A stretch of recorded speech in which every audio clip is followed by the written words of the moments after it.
నమస్తే. మనకు ఏదైనా ఫ్యామిలీ సమస్య ఎదురైనప్పుడు కానివ్వండి, లేదంటే ఆస్తుల తగాదాలు ఏర్పడ్డప్పుడు సాధారణంగా మనం కోర్టుల మెట్లు ఎక్కుతూ ఉంటాం. అయితే ఇప్పటికే కోర్టులో చాలా లక్షల సంఖ్యలో కేసులు పెండింగ్లో ఉన్నటువంటి నేపథ్యంలో వాటి పరిష్కారానికి చాలా టైం పడుతుంది. సో ఈ నేపథ్యంలోనే డబ్బు వృధా కావడంతో పాటు టైం కూడా వేస్ట్ అవుతూ ఉంటుంది. అంతేకాకుండా మెంటల్గా, ఫిజికల్గా కూడా మనం కొంత అలసిపోతూ ఉంటాం. ఈ నేపథ్యంలో కోర్టు మెట్లు ఎక్కకుండా ఇలాంటి సమస్యలకు చెక్ పెట్టడానికి ప్రభుత్వం మీడియేషన్ యాక్ట్ అనేదాన్ని ఒకదాన్ని తీసుకొచ్చింది. ఈ నేపథ్యంలో అసలు ఈ మీడియేషన్ యాక్ట్ అంటే ఏంటి, ఎలాంటి సమస్యలకు ఈ మీడియేషన్ యాక్ట్లో మనం పరిష్కారం చూపించవచ్చు, అసలు ఓవరాల్గా మీడియేషన్ సంబంధించి అంటే ప్రాసెస్ ఎట్లా ఉంటుంది తెలుసుకునేటువంటి ప్రయత్నం చేద్దాం. మనతో మాట్లాడాలనుకున్నారు ప్రముఖ న్యాయవాది మంజీరా వెంకటేష్ గారు. ఒకసారి మేడంతో మాట్లాడదాం. మేడం నమస్తే. నమస్కారం. జనరల్గా మనం చూస్తూ ఉంటాం మేడం, అంటే కోర్టుకు వెళ్ళడానికి, కేసు పరిష్కారం కావడానికి చాలా టైం పడుతూ ఉంటుంది. సో ఈ నేపథ్యంలోనే మీడియేషన్ యాక్ట్ వచ్చింది.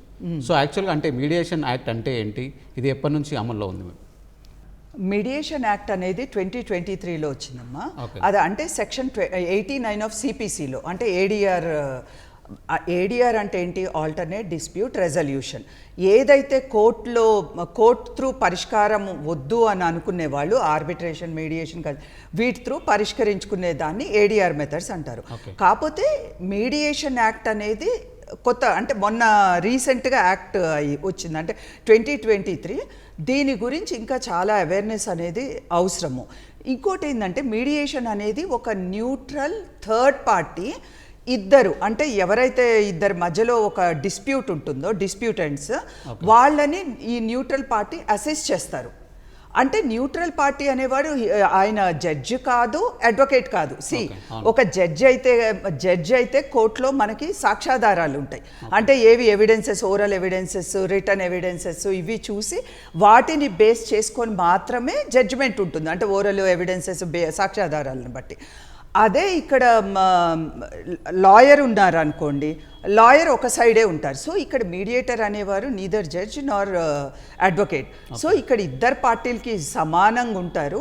అది మీడియేషన్ ప్రాసెస్ అనేదే కాన్ఫిడెన్షియల్ ప్రాసెస్.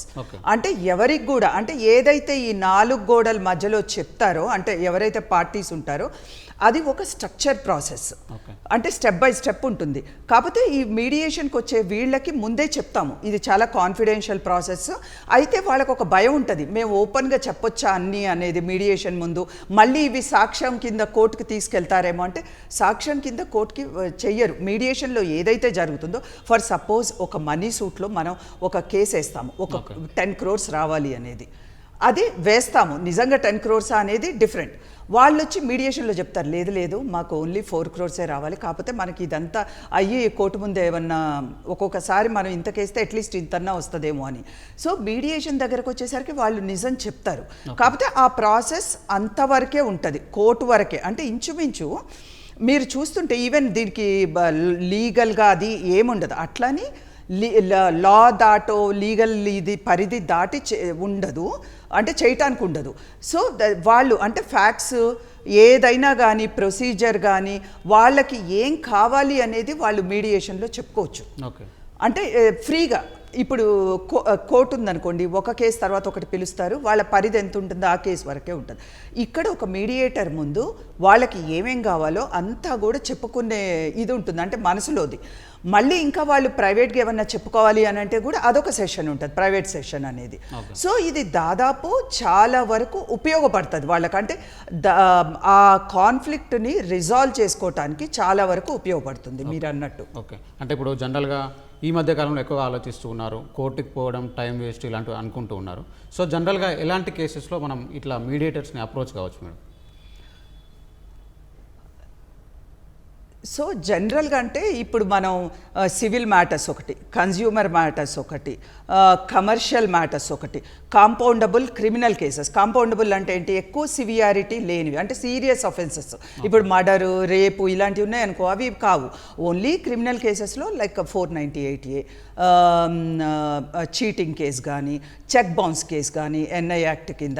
సో ఇవి మీడియేషన్ పరిధిలోకి వస్తాయి. సివిల్ కేసెస్లో property cases, matrimonial cases, check bounce money suits, ఇట్లా డిఫరెంట్వి ఈజ్మెంటరీ రైట్స్, ఇలా చాలా వరకు మీడియేషన్లోకి వస్తాయి. కమర్షియల్ సూట్స్ కూడా ఇప్పుడు స్పెషల్గా వస్తూ ఉంటాయి. అంటే కమర్షియల్ కేసు వేసినప్పుడు ఇప్పుడు మ్యాండేటరీ మీడియేషన్కి వెళ్ళి మాత్రమే ఆ కమర్షియల్ సూట్ కోర్టుకి రావాలి.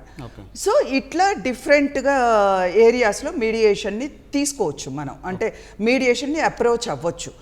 అంటే దీనికి మళ్ళీ ప్రీ లిటిగేషన్ మీడియేషన్ అని కూడా ఉంటుంది. సో జనరల్గా ఎట్లుంటుంది మేడం, అంటే మీడియేషన్ ప్రాసెస్ ఎట్లుంటుంది మేడం? అంటే మనం కోర్టుకు వెళ్ళినప్పుడు కేసు బెంచ్ మీదకి రావడం, వాదనలు ఇలా చూస్తూ ఉంటాం కోర్టులో. సో యాక్చువల్గా మీడియేషన్ ప్రాసెస్ ఎట్లా ఉంటుంది? సేమ్ కోర్టు ప్రాసెస్ లాగానే ఉంటుందా, ఎట్లా ఉంటుంది?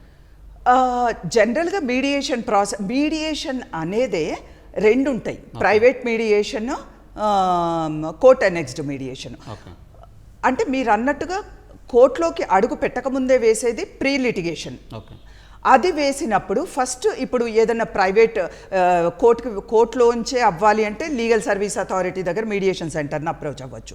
లేదా ఇట్లా ప్రైవేట్ మీడియేషన్స్లో కావాలి బయట అంటే కనుక ఇప్పుడు మాది మీడియేషన్ సెంటరే ఇప్పుడున్న ఈ ఆఫీస్లో. సో ఇట్లా ప్రైవేట్ మీడియేషన్ త్రూ వాళ్ళు సెటిల్ చేసుకోవచ్చు. అందులో ట్రైన్డ్ మీడియేటర్స్ ఉంటారు, అదొకటి. ఇంకోటి ఏంటంటే ఆ ప్రాసెస్ కూడా ఇప్పుడు కోర్టులో ఒక కేసు ఫైల్ అవుతుంది ఫర్ ఫ్యామిలీ కేసు, కానీ దాన్ని కౌంటర్ ఫైల్ చేయకముందే, అంటే జవాబు ఫైల్ చేయకముందే దాన్ని మీడియేషన్ సెంటర్ పంపిస్తారు. ఎందుకు అంటే ఒక కేసు వేసినప్పుడు ఆ జవాబులో ఎన్నో ఒకళ్ళకొకళ్ళు అంటే వాళ్ళ ఎలిగేషన్స్, మళ్ళీ వీళ్ళ ఎలిగేషన్స్ అవి ఎక్కువ ఫ్లేర్ అప్ అవ్వకముందే కోర్టుకి వెళ్ళిపోతుంది. కోర్టులో మీడియేషన్ సెంటర్ ఉంటుంది, కోర్ట్ అనెక్స్డ్ మీడియేషన్ అంటారు. వెళ్ళినప్పుడు ఆ మీడియేషన్ సెంటరు అందులో ఉండే లిస్ట్ ఆఫ్ అడ్వకేట్స్ని సెలెక్ట్ చేస్తుంది ఎవరికి ఇవ్వాలి ఈ మ్యాటరు అనేది. సో అక్కడ వాళ్ళు డేట్స్ ఇస్తారు, టైము 3 months ఉంటుంది. ఇంకా ఒకవేళ సెటిల్ అయ్యే ఛాన్స్ ఉందంటే ఇంకొంచెం ఇస్తారు. సో అది అక్కడ సెటిల్ అయిపోయింది అనుకోండి, కోర్టుకి వెళ్ళిపోయి సెటిల్ అవుతుంది. ఇప్పుడు మీరు అన్నట్టుగా అదే ప్రొసీజర్, అంతేగాని కోర్టులో లాగా trial, cross examination, chief examination, evidences ఇవేవి ఉండవు మీడియేషన్లో. మళ్ళీ ప్రైవేట్ మీడియేషన్లో కూడా అంతే, వాళ్ళకి నచ్చినట్టుగా వచ్చి ఇద్దరు కూర్చోవచ్చు, ఇన్విటేషన్ పంపొచ్చు, ఇద్దరు వచ్చి కూర్చొని ఒక ప్రైవేట్ సీనియర్ మీడియేటర్స్ అంటే 40 hours ట్రైనింగ్ చేసిన వాళ్ళు ట్రైన్డ్ మీడియేటర్స్ కూర్చొని వాళ్ళ కోర్టు దాకా కూడా వెళ్లకుండా, అంటే prevention is better than cure అంటాం కదా. అంటే మనకు ఆ కేసుల్లో వెళ్ళి మీరు అన్నట్టుగా అది ఎంతో టైము ఇవన్నీ చేసుకునే బదులు టైము మనీ ఇదంతా ఇక్కడ సెటిల్ చేసుకోవచ్చు. ఓకే, ఇప్పుడు జడ్జ్ అంటే మనం కోర్టుకు వెళ్ళామనుకో మేడం, జడ్జి చెప్పాడు కాబట్టి ఇది ఫైనల్, ఇదే జరగాలి, ఇంతే జరగాలని మనం ఒక ఉంటుంది. సో యాక్చువల్గా మరి మీడియేషన్ ప్రాసెస్లో మీడియేటర్ చెప్పిందే ఫైనలా, లేదంటే దాన్ని కూడా మనం మళ్ళీ కోర్టులో దాన్ని ఛాలెంజ్ చేయొచ్చు అంటారు? అంటే ఇక్కడ మీరు అన్న దాంట్లో ఇప్పుడు కోర్ట్ అనెక్స్డ్ మీడియేషన్స్ అన్నాం, అంటే ఇప్పుడు ఫ్యామిలీ కోర్ట్ కేసు కానీ, ప్రాపర్టీ కేసెస్ కానీ, మనీ సూట్స్ కానీ రెఫర్ అవుతాయి. రెఫర్ అయినప్పుడు అక్కడ మీడియేషన్లో సెటిల్ అయిపోతే మీడియేటర్ జడ్జిమెంట్ ఇవ్వడానికి ఉండదు, అది జడ్జిమెంట్ అనరు, అగ్రిమెంట్ అంటాం. అగ్రిమెంట్ కూడా ఎవరు చేసుకోవాలి? పార్టీస్ చేసుకుంటారు. అగ్రిమెంట్ ఇద్దరు పార్టీస్కి అమికబుల్గా ఉన్న టర్మ్స్ అండ్ కండిషన్స్ని మనం అగ్రిమెంట్లో రాస్తారు. అంటే వాళ్ళు చేసుకున్నాయి, అది మీడియేటర్ చేసిందో ఇంకెవరో చేసింది కాదు. అంటే వాళ్ళిద్దరికీ అమికబుల్గా సెటిల్ అవ్వటానికి, ఆ టర్మ్స్కి రావటానికి మీడియేటర్ ఫెసిలిటేట్ చేస్తారు. అంతేగాని వాళ్ళని బైండ్ ఓవర్ చేయటమో, మీరు ఇట్లా చెయ్యండి అని డామినేట్ చేయటమో, వాళ్ళ మీద రబ్ చేయటమో చెయ్యకూడదు. సో వాళ్ళిద్దరు ఒక కంక్లూజన్కి వచ్చేసాక అగ్రిమెంట్ అవుతుంది. అయ్యాక ఈ అగ్రిమెంట్ని మళ్ళీ కోర్టుకు పంపిస్తారు. అది డిగ్రీ కింద కోర్ట్ చేసేసి పంపించేస్తారు, అయిపోతుంది, దేర్ ఎండ్స్ ద మ్యాటర్. మళ్ళీ ప్రీ లిటిగేషన్లో వీళ్ళు ఒక మీడియేటర్ ముందుకు వచ్చి, అంటే కేసే అవ్వకముందు వచ్చి కూర్చొని మేము ఇట్లా చేసుకుంటామని క్లాజెస్లో వాళ్ళు చెప్పే క్లాజెస్ మీడియేటర్ రాసి మళ్ళీ వాళ్ళకి చదివి వినిపించి, ఇవ్వేనా, ఇద్దరు ఒప్పుకుంటున్నారా ఈ క్లాజెస్కి, ఈ అగ్రిమెంట్వి అని చెప్పాక వాళ్ళు ఎస్ అన్నాకనే అది కంక్లూజన్కి వస్తుంది, అది ఇంకా ఫైనాలిటీ అవుతుంది. ఓకే, ఒకవేళ ఇప్పుడు మీరు చెప్పాడు ప్రీ లిటిగేషన్, సో ఒక దాంట్లో ఫైనల్ అయినటువంటి అగ్రిమెంట్కి దాన్ని బ్రేక్ చేసి అవతల పార్టీ ఏదైనా చేస్తే దాన్ని ఎట్లా ఉంటుంది మేడం ప్రాసెస్? అతని పైన ఏమైనా చర్యలు తీసుకునేటువంటి అవకాశం ఉంటుందా? అది ఎట్లా ఉంటుంది? చర్యలు అంటే మళ్ళీ ఆ బ్రేక్ చేసి, ఇప్పుడు అందులో ఉండే టర్మ్స్ని బ్రేక్ చేయకూడదు. ఒకవేళ చేస్తే కనుక సేమ్ వాళ్ళకి ఆ కోర్టుకి వెళ్ళినప్పుడు వీళ్ళ ఫేవర్లోనే ఉంటుంది. అంటే ఎవరికైతే మనకి ఉన్నారో అదర్ సైడ్. సో ఎందుకంటే ఇప్పుడు మీరు చేసుకున్న టర్మ్స్నే మీరు అబైడ్ అయ్యి ఉండాలి. ఇప్పుడు 2 అగ్రిమెంట్స్ ఎవరు ఒప్పుకోనే కదా, ఒప్పందంతోనే వాళ్ళు వస్తారు, ఇష్టపూర్వకంగా మీడియేటర్ ముందుకు వస్తారు. ఇష్టపూర్వకంగా అక్కడ రాసుకుంది కూడా వాళ్ళే రాసుకుంటారు. సో వాటిని ఒక పార్టీ కనుక బ్రేక్ చేస్తే అందులో ఉన్న టర్మ్స్ అదర్ పార్టీకి కోర్టుకి వెళ్ళినా కానీ వీళ్ళ ఫేవర్లో వచ్చే ఛాన్స్ ఉంటుంది. ఇప్పుడు కోర్టులో అనెక్స్డ్ డిగ్రీ అయిపోయి బయటకు వచ్చింది అనుకోండి, అది ఇంకా ఫైనాలిటీ, అప్పీలే ఉండదు. సుప్రీంకోర్టు వరకు కూడా ఇంకా అప్పీల్ అనేది ఉండదు. దట్ ఈస్ ఎ ఫైనాలిటీ అంటాం ఒక లిటిగేషన్కి, కాన్ఫ్లిక్ట్కి. ఓకే, ఇప్పుడు జనరల్గా కోర్టుకి వెళ్ళినప్పుడు ఆ జడ్జిలు కానివ్వండి, అక్కడ ఉన్నటువంటి లాయర్స్ కానివ్వండి, ఆ పర్టికులర్ సబ్జెక్ట్స్ పైన ఎంతో అవగాహన ఉంటుంది, పూర్తి పట్టు ఉంటుంది. సో వాళ్ళు చెప్పేది ఫైనల్గా ఉంటుంది. సో అలాంటిది ప్రైవేట్ మీడియేషన్కి వెళ్ళినప్పుడు సో అక్కడ ఎవరెవరు కావచ్చు మేడం, అంటే మీడియేటర్స్ ఎలాంటి వ్యక్తులు కావచ్చు, వాళ్ళకు ఇలాంటి చట్టాలపైన ఎలాంటి అవగాహన ఉంటుంది? సో జనరల్గా ఇప్పుడు మీరు అన్నట్టుగా ప్రైవేట్ మీడియేషన్లో అంటే మీడియేషన్ అందుకే కదమ్మా చెప్తుంది, దీనికి లాయర్లే అవసరం లేదు. ఓకే, మళ్ళీ చట్టాలతో కొంత అవగాహన, ఇప్పుడు జనరల్ పబ్లిక్కి కూడా ప్రతి ఒక్కరికి అవగాహన అనేది ఉంటుంది. మినిమం బేసిక్ నాలెడ్జ్ ప్రతి ఒక్కరికి ఉంటుంది. దీనికి అడ్వకేట్స్ 40 hours ట్రైనింగ్ చెయ్యాలి, ఓన్లీ అడ్వకేట్సే మీడియేటర్స్ అవ్వాలనేది లేదు. ఈవెన్ ఎవరైనా కానీ, ఇప్పుడు మీరు అవ్వచ్చు మీడియేటరు, ఒక చార్టర్డ్ అకౌంటెంట్ అవ్వచ్చు, ఒక ఇంజనీర్ అవ్వచ్చు, ఒక జనరల్ ఎంప్లాయీ అవ్వచ్చు, any person can be A mediator. కాకపోతే ఆ 40 hours ట్రైనింగ్ అయిన ప్రతి ఒక్కళ్ళు కూడా మీడియేటర్ అవ్వచ్చు.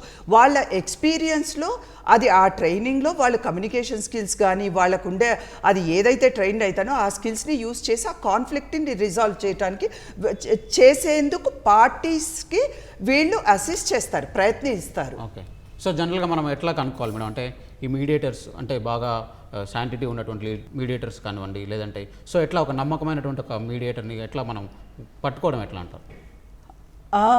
ఇది మంచి క్వశ్చన్ అమ్మా. యాక్చువల్లీ మీడియేషన్ అంటేనే చాలా ఎథికల్. ఇది ఎథికల్ అంటే ఇప్పుడు నమ్మకం అనేది ఉండాలి, అంటే కొల్యూడ్ అవ్వకూడదు, న్యూట్రాలిటీ, కాన్ఫిడెన్షియాలిటీ, ఇవన్నీ కూడా చాలా ఇంపార్టెంట్. అంటే ఒకళ్ళు మనీ ఇస్తున్నారు కదా అని ఇటు సైడ్ వెళ్ళిపోయి అది ఉండదు. ఎందుకంటే ఆ ట్రైనింగ్ ఏదైతే మీడియేషన్ 40 hours ఉన్నదప్పుడే చెప్తారు ఎంత ఎథికల్గా ఉండాలి అనేది. ఆ mediation process itself is a ఎథికల్గా, అంటే ఇద్దరికి న్యూట్రల్గా ఉండాలి. అందుకే ఒకళ్ళకి తెలిసిన వాళ్ళు అవి ఉండక్కర్లేదు, ఇద్దరికి తెలియని వ్యక్తే మీడియేటర్ ఉంటారు. ఈవెన్ ఒకళ్ళకి తెలిసిన వ్యక్తిని కూడా ఇంకొకళ్ళు నమ్మకం ఉండి వీళ్ళు ఇంత ఇంటిగ్రిటీ ఉంది, మేము కూడా ఓకే వీళ్ళు నీకు తెలిసినా కానీ నేను కూడా పెట్టుకుంటా అంటే అది పోవచ్చు. కానీ ఆ ప్రాసెస్సే ఎథికల్గా పోవాల్సిన ప్రాసెస్ అది. అలా అంటే జనరల్గా మీడియేటర్స్ అంటేనే ఎథికల్గానే ఉంటారమ్మా, మోస్ట్లీ ఉంటారు. ఓకే, సో ఫైనల్గా చెప్పండి మేడం, మీడియేషన్ ద్వారా మెయిన్గా ఎలాంటి మనకు బెనిఫిట్స్, ఆ పార్టీస్కి ఎలాంటి బెనిఫిట్స్ లభిస్తుంటాయి ఎక్కువ? అంటే మీరు ఫస్ట్ ఇంట్రడక్షన్ మీడియేషన్ది చెప్తున్నప్పుడే చెప్పారు కదమ్మా, మీరే చెప్పారు. అంటే టైము వృధా అవ్వదు, మళ్ళీ మనీ సేవ్ అవుతుంది, కోర్టు చుట్టూ తిరగాల్సిన అవసరం లేదు, అండ్ ప్రాసెస్ కూడా ఫ్లెక్సిబిలిటీ ఉంటుంది. అంటే ఇప్పుడు కోర్టుకి వెళ్ళామనుకోండి, అది ఆ టైము కన్జ్యూమ్ అవుతుంది, వీళ్ళు మెంటల్గా స్ట్రెస్ అయిపోతారు, డ్రైన్ అవుతారు. మెయిన్గా ఒక సామెతే ఉంది కదా, కోర్టులో గెలిచిన వాళ్ళు అంటే సో అట్లా. సో అదంతా కంటే కూడా ఇప్పుడు సుప్రీంకోర్టే రికగ్నైజ్ చేసింది, ఎందుకంటే చాలా వరకు బర్డెన్ అయింది. ప్లస్ బర్డెన్ కంటే కూడా మెయిన్గా ఆ బ్యూటీ, మీడియేషన్లో ఉండే బ్యూటీ ఏంటంటే ఇద్దరు రిలేషన్షిప్స్ మెయిన్గా సేవ్ అవుతాయి. ఇద్దరు ఇప్పుడు ఒక భార్యాభర్త అవని, అన్నదమ్ములే అవని, మనీలో ఫ్రెండ్సే అవని, అవన్నీ రీస్టోర్ అవుతాయి. అంటే కలిపి చేసుకునే అగ్రిమెంట్ కదా. ఎందుకైతే అంటే ఇది ఒకళ్ళు ఎవరో చేసింది కాదు కదా, వాళ్ళిద్దరే కలిపి చేసుకుంటారు. సో ఆ రిలేషన్షిప్ సేవ్ అవుతుంది. ఇంకోటి ఏంటంటే ఫ్లెక్సిబిలిటీ ఆఫ్ ద ప్రాసెస్. ఇప్పుడు మీడియేషన్లో స్టెప్ బై స్టెప్ ఉంటుంది, introduction, joint session, private session, agreement అని. కానీ ఇవన్నీ ఆ స్టెప్ బై స్టెప్పే అవ్వాల్సిన అవసరం లేదు. ఒకవేళ ఒక పార్టీకి నాకు మళ్ళీ ప్రైవేట్ మీడియేషన్ కావాలి అంటే, నేను ఇంకా కొంచెం చెప్పాలనుకుంటున్నా అంటే మళ్ళీ దానికి మీడియేటర్ తీసుకెళ్ళొచ్చు. వాళ్ళకి దాదాపు అది సెటిల్ అవుతుంది ఇద్దరి మధ్యలో అనే వరకు ఎంతైనా చేసుకోవచ్చు. సో దీని మూలాన చాలా టైం కూడా సేవ్ అవుతుందమ్మా, అవుతుంది. అండ్ రియల్ ఫ్యాక్ట్స్ మీద వాళ్ళు అగ్రిమెంట్ అవుతారు. అంటే వాళ్ళిద్దరూ ఏదైతే అనుకుంటారో ఆ దాని ప్రకారంగానే అక్కడ సెటిల్మెంట్ అనేది వస్తుంది. ఇప్పుడు కోర్టులో ఉందనుకోమ్మా, ఒకళ్ళు సంతోషంగా ఉంటారు, ఒకళ్ళు బాధపడతారు, మళ్ళీ అప్పీల్కి వెళ్తారు, మళ్ళీ ఒకళ్ళు సంతోషపడతారు, ఒకళ్ళు. సో ఇది నడిచే ప్రాసెస్. దీంట్లో కొంతమంది లైఫ్స్ కూడా సుప్రీంకోర్టు దాకా వెళ్ళేసరికి కొంతమంది బతికి కూడా ఉంటారు, కొంతమంది ఉండరు.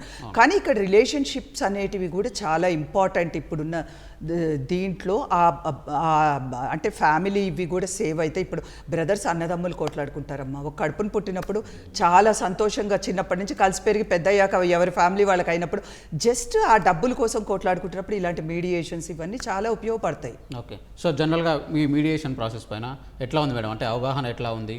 కోర్టులు ఎంత మేర వీటిని ఎంకరేజ్ చేస్తున్నారు? అంటే కోర్ట్స్ చాలా వరకు ఎంకరేజ్ చేస్తున్నారు. ఇప్పుడే చెప్పా కదమ్మా, సుప్రీం కోర్టు వరకు కూడా రికగ్నిషన్ ఉంది. దాదాపు ఈవెన్ జ్యుడిషియల్ ఆఫీసర్స్కి కానీ అడ్వకేట్స్కి కానీ, ఎందుకంటే అడ్వకేట్స్ కూడా పంపించాలి అని, మీడియేషన్కి పంపించాలని అందరికి కూడా ట్రైనింగ్ అనేది ఇస్తున్నారు. ఇంకోటి ఏంటంటే అవగాహన అనేది ఇంకా రావాలి. ఓకే. మనకి దాదాపు ఢిల్లీ అక్కడంతా చాలా బాగా అవుతుందమ్మా. అంటే దాదాపు ఇట్లా మాకున్నట్టు ప్రైవేట్ ఇన్స్టిట్యూషన్స్ కానీ మీడియేషన్ సెంటర్స్ అవి ఉన్నాయి. చాలా వరకు ప్రతి ఒక్కళ్ళది చాలా వరకు ట్రైనింగ్స్ అవుతున్నాయి, అవేర్నెస్ క్యాంప్స్ అవుతాయి. మీడియేషన్ అనేది దాదాపు ఉంది. కాకపోతే ఇంకా మనకి ఇక్కడ తెలంగాణలో, మన తెలుగు రాష్ట్రాలు రెండిట్లో కూడా ఇంకా కొంచెం రావాలి అవేర్నెస్. అందుకే లీగల్ సర్వీస్ అథారిటీ త్రూ కానీ కోర్టు వీళ్ళు కూడా చాలా వరకు దాన్ని ప్రోపగండా అంటే చేస్తున్నారు. అంటే మీడియేషన్స్ని ఇది చేయటానికంటే దాని అవేర్నెస్ తేయటానికని అట్లా దాదాపు ఉంది, ఇంకా కూడా రావాలి. సో ఇది ఓవరాల్గా చూసుకున్నట్లయితే ముఖ్యంగా ఫ్యామిలీ మ్యాటర్స్ కానివ్వండి, లేదంటే ఇలాంటి చెక్ బౌన్స్ కేసులు లాంటి సివిల్ కేసెస్ ఉన్నప్పుడు వీటన్నిటిని కూడా కోర్టుల వద్దలకు వెళ్లకుండానే ఈ ప్రైవేట్ మీడియేషన్ ద్వారా కూడా సెటిల్ చేసుకోవచ్చు. సో ఈ మీడియేషన్ ద్వారా సెటిల్ చేసుకుంటే చాలా రకాలైనటువంటి లాభాలు ఉంటాయి. మనీ మిగలడం కానివ్వండి, లేదంటే టైం సేవ్ కావడం కానివ్వండి, సో ఇలాంటి అన్ని రకాల లాభాలు ఉంటాయి. సో ఇప్పుడిప్పుడే వీటిపైన కొంత అవగాహన ఏర్పడుతుంది అనేటువంటి అభిప్రాయాన్ని మంజీరా వెంకటేష్ గారు అయితే చెప్తూ ఉన్నారు. ఇక ఓవరాల్గా చూసుకున్నట్లయితే కోర్టు మెట్లెక్కకుండానే ఈ మీడియేషన్ అనేది ఒక మంచి కేసులను సాల్వ్ చేసుకోవడానికి ఒక మంచి మీడియేషన్ ఒక మంచి సాధనం అని కూడా మనం చెప్పుకోవచ్చు. Video journalist ప్రమోద్తో Shravan, ABN Andhra Jyothi, Hyderabad.